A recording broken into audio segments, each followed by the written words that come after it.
మొదటి నుంచి కూడా మన దక్షిణ తెలంగాణకి జీవన ధార అయినటువంటి కృష్ణా నదిలో మనకి రావాల్సినటువంటి వాటాని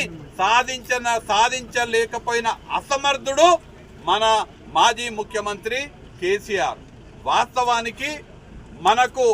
మన దక్షిణ తెలంగాణలో ఉన్నటువంటి మన తెలంగాణ ప్రాంతం కృష్ణా బేసిన్లో 68.5% క్యాచ్మెంట్ ఏరియా ఉంటే మన ఉమ్మడి రాష్ట్రానికి కేటాయించబడినటువంటి 812 టీఎంసీలలో మనకు ధర్మంగా కేసీఆర్ నిజంగా